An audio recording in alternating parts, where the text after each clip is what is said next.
Dear students, mascot school की हिंदी की online class में आप सभी का स्वागत है।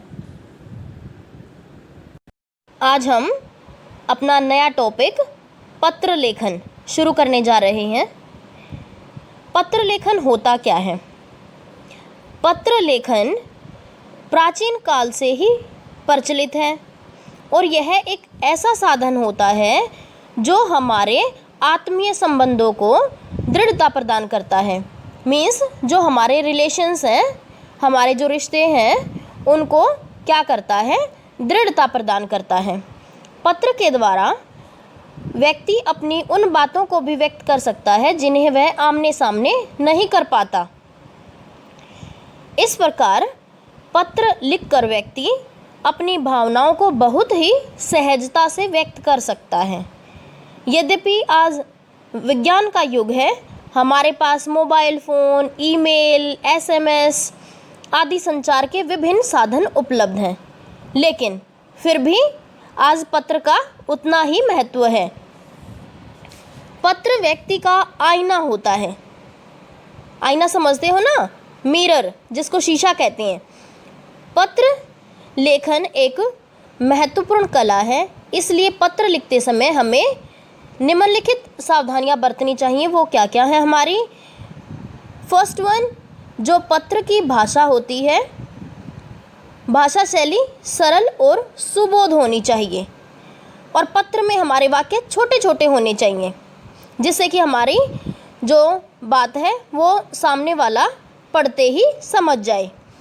पत्र की लिखावट साफ व सुंदर होनी चाहिए। नीट एंड क्लीन हैंडराइटिंग में लिखा होना चाहिए ताकि पढ़ने वाले को साफ साफ दिखे और वह आपकी बात को समझ जाए। पत्र संक्षिप्त तथा स्पष्ट लिखा होना चाहिए। यथास्थान उचित विराम चिन्हों का भी प्रयोग करना चाहिए, यानी कि जहाँ भी हमें पूर्ण विराम की आवश्यकता है, अर्ध विराम की आवश्यकता है, तो हमें वहाँ पर जो विराम चिन्ह है उनका उचित प्रयोग करना चाहिए। पत्र के प्रकार, जो पत्र होते हैं वो हमारे दो प्रकार के होते हैं, अनौपचारिक पत्र और औपचारिक पत्र। अनौपचारिक पत्र वो होते हैं जो हम अपने घर वालों, रिश्तेदारों तथा मित्रों आदि को लिख सकते हैं, यानी कि जो ब्लड रिलेशन में हम लिखते हैं। इन पत्रों को व्यक्तिगत पत्र भी कहते हैं। इन पत्रों में पारिवारिक सूचना तथा संदेश के साथ अपनत्व दर्शाने वाले शब्दों का भी प्रयोग किया जाता है। अनौपचारिक पत्र का प्रारूप, सबसे पहले हम पत्र के ऊपर पत्र लिखने वाले का पूरा पता लिखते हैं, एड्रेस लिखते हैं। पते के नीचे पत्र लिखे जाने की तिथि, यानी कि हम किस डेट को लिख रहे हैं। जिसे पत्र लिखना है उसके साथ संबंध लिखते हुए संबोधन, बड़ों को आदरणीय, पूज्य आदि, छोटों व मित्रों को प्रिय।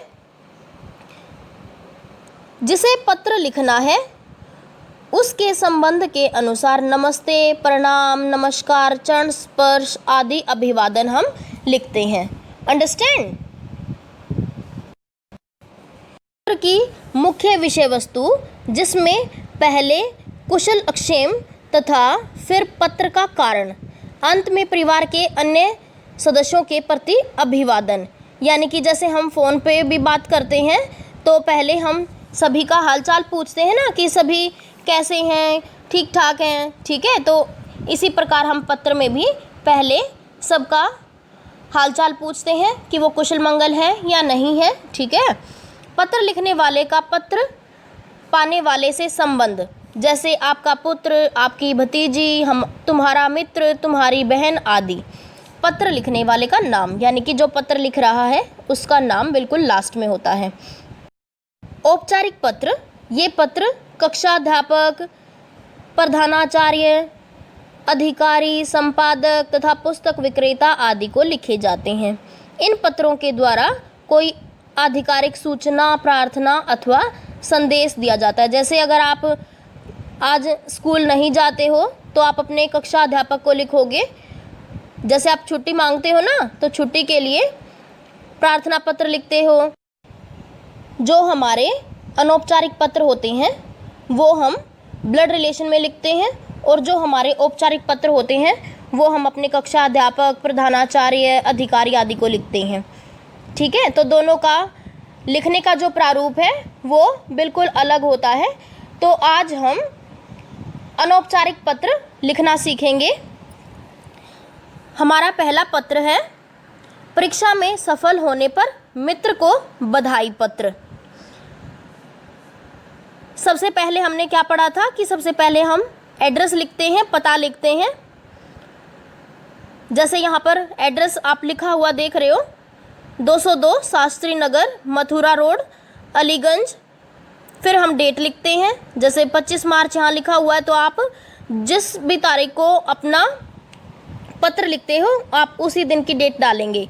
ठीक है, और एड्रेस हमारा कुछ भी हो सकता है, यानी कि आप जिस भी पते पर उस को पत्र को भेजना चाहते हो तो हम उसी का एड्रेस लिखते हैं। उसके बाद हम जिसको भी पत्र लिख रहे हैं उसका नाम लिखते हैं।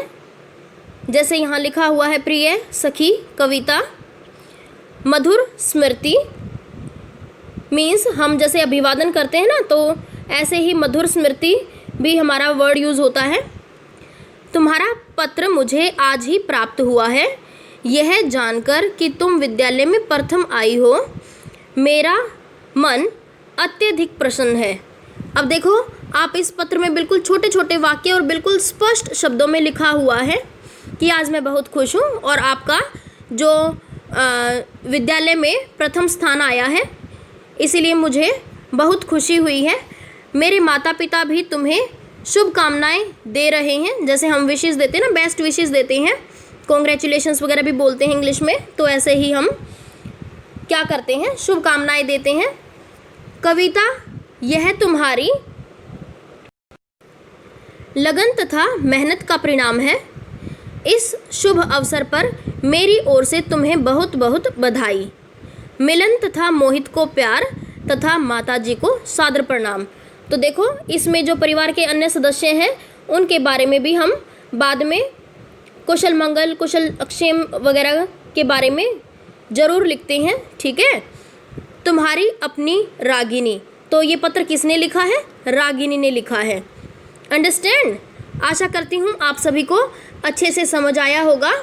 अब आप इस पत्र को अपनी फेयर नोटबुक में बिल्कुल सुंदर सुंदर लिखाई में लिखेंगे व याद करेंगे। Okay, bye, happy learning.